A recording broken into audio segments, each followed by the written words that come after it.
সম্প্রতি বাংলাদেশকে চাপে ফেলতে বিদ্যুৎ বিক্রি বাবদ মোটা অঙ্কের বকেয়ার কথা মনে করিয়ে দিয়েছে ভারতের প্রধানমন্ত্রী নরেন্দ্র মোদীর আশীর্বাদ পুষ্ট আদানি গ্রুপ।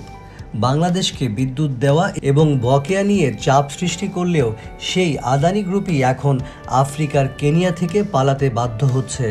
কেনিয়ার নাইরোবিতে জোমো কেনিয়াত্তা আন্তর্জাতিক বিমানবন্দর চুক্তিভিত্তিক অধিগ্রহণের জন্য উদ্যোগী হয়েছিল আদানি গোষ্ঠী, আর তাতে ক্ষুব্ধ স্থানীয় বিমানবন্দর কর্মীরা।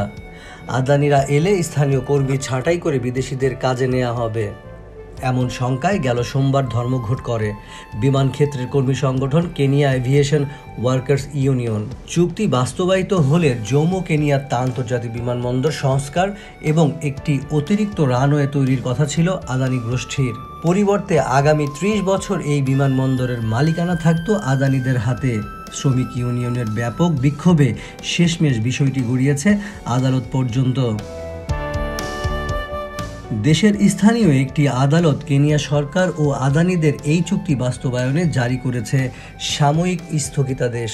বিমানবন্দর সম্প্রসারণের দায়িত্ব আদানি এয়ারপোর্ট হোল্ডিং লিমিটেডের হাতে তুলে দেওয়ার পরিকল্পনায় স্থগিতাদেশের ফলে কেনিয়ায় আদানি গোষ্ঠী পা রাখবে কিনা এখন সেটি নিয়েও তৈরি হয়েছে উদ্বেগ।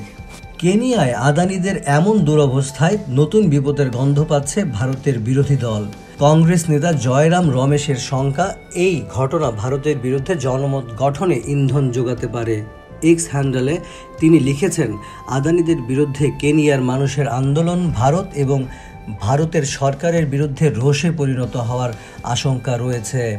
যদিও শ্রমিক অসন্তোষের মাঝেও কেনিয়া সরকার বারবার বলছে বিমানবন্দরটি বিক্রি করা হচ্ছে না, এমনকি সংস্কারের চুক্তির বিষয়ে এখনও কোনো সিদ্ধান্ত হয়নি।